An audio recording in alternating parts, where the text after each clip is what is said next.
Pa nije prvi put da obilazimo deponiju i naš cilj je dakle da nemamo smetlište gde jednostavno odlažemo otpad, nego da ovo bude deponija u pravom smislu te reči.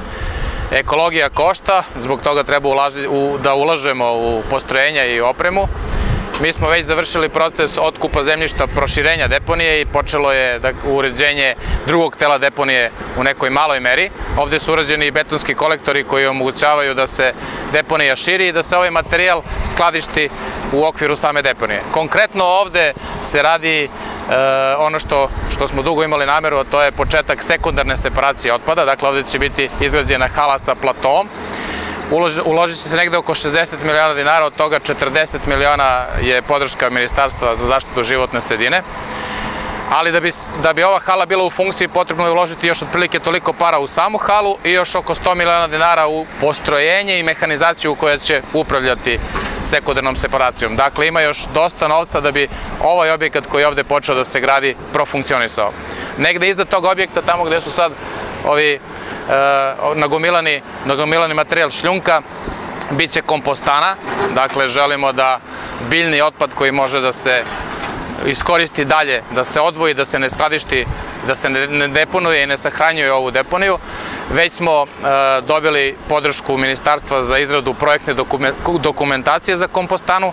Dakle, to je još jedan projekat koji će ovde zaživeti i na taj način mi pokazujemo da brignemo o životnoj sredini. Vi ste svedoci da radimo i obnovu vodovodne mreže, kanalizacione mreže i zaista mislim da kada završimo postrojenje za prečišćavanje otpadnih voda koje je izvesno, uopšte nije više neizvesno, da ćemo biti pravi ekološki grad.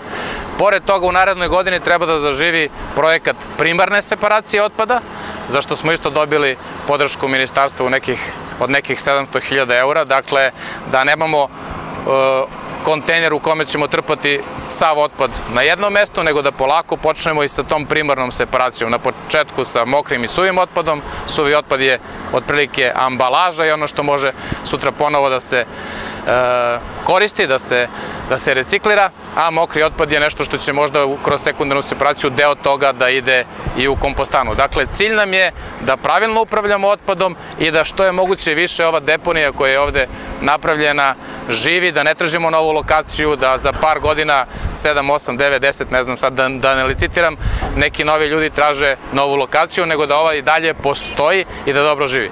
Pored toga, kad sam se već raspričao što se kaže, juče je otvorena i dokumentacija, javna nabavka, vidjet ćemo posle tehničke provere ko je dobio da radi projektnu dokumentaciju, ali cilj nam je da uradimo projektnu dokumentaciju za zatvaranje postojećeg smetlišta koje se nalazi već u industrijskoj zoni.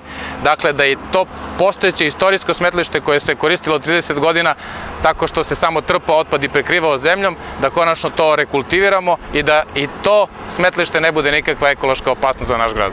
Znači, da bi linija za sekundarnu separaciju funkcionisala, ona je kompatibilna sa primarnom selekcijom komunalnog otpada i samo hoću da kažem da primarna selekcija komunalnog otpada je izvesna i ta vrednost koja je rekla nešto malo veća. Očekuje se javna nabavka, javnu nabavku raspisuje Ministarstvo finansije, tako da realno je da krajem godine ili eventualno početkom nove godine imamo tu novu infrastrukturu i onda je gradska uprava, javno komunalno preduzeće, komunalac, mi da se do kraja taj implementira program. Što se tiče konkretno linije hale i montiranje linije za sekundarnu separaciju sa uređenjem postojećih neophodnih platoa i neophodnih nadstrešnica. Cela predračunska vrednost je negde oko 1.800.000 eura. Mi, podrška Ministarstva zaštite životne sredine i naša sredstva obezbedili smo u ovoj fazi 500.000 eura. Sa tih 500.000 eura urađujemo deo saobraćajnice i deo platoa i kompletno se završava hala koja ima negde oko 1300 kvadrata. Druga faza je da obezbedimo dodatna sredstva negde oko 500.000 eura koje će komplet građevinske radove da završi uređenje saobraćajnice, nov pristupni put, hidroinstalacije, energetsko napajanje i sve ostalo i očekujemo da tokom ove godine iz tih razgovora koje imamo u Ministarstvu zaštite životne sredine budu obezbeđena ta sredstva i ostaje još 100 miliona dinara od toga 80 za instaliranje, nabavku instaliranja opreme, 20 za nabavku mehanizacije. Znači, to su značajna cifra, 1.800.000 eura je značajna cifra. Radovi su, izvođač radova je uveden 10. ovog meseca, znači bukvalno to je 12 kalendarskih dana. Po dinamici oni su i intenzivno rade, ne kasne, čak su u određenoj prednosti. Očekujemo da sledeće nedelje budu završeni iskupi, da krene betoniranje. Rok za izvođenje tih radova je 90 dana, tako da za sada u delu izvođenja nemamo iznenađenja i očekujemo do 90 dana da to što je ugovoreno bude urađeno i instalirano u tom delu. A celokupna investicija, kada će biti zaokružena? Pa gledaj, ja sam rekao, celokupnu investiciju imamo šanse da do kraja godine sve građevinske radove završimo, a treća faza je nabavka opreme, očekujemo da to sledeće godine, 2020. završimo i to da bude kompatibilno kada počne da funkcioniše primarna separacija komunalnog otpada, da ta suva kanta dolazi na liniju za sekundarnu separaciju. Što se tiče kompostane, taj deo gradonačelnik je rekao, očekuje se da u narednih koliko dana se potpiše ugovor sa Ministarstvom zaštite životne sredine, se sredstva prebace kao kapitalan transfer gradu u Pirotu, da se raspiše javna nabavka, da se ugovori izvođenje projekata i da se krene sa izvođenjem projektne dokumentacije koja podrazumeva idejni projekat, projekat za građevinsku dozvolu i projekat za izvođenje. Normalno je da do oktobra, novembra bude urađena projektna dokumentacija i normalno je u sada preliminarnim razgovorima koje imamo sa ministarstvom i sa predstavnicima Evropske komisije da apliciramo za ta sredstva za izgradnju kompostane.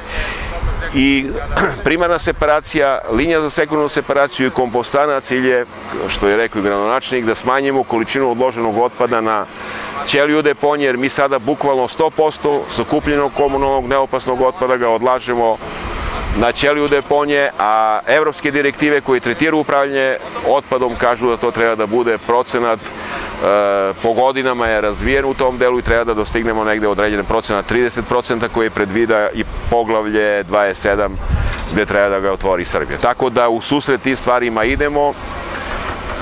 Nadam se da u određenoj budućnosti budemo svedoci kada je ta linija za sekundarnu separaciju počela da funkcioniše.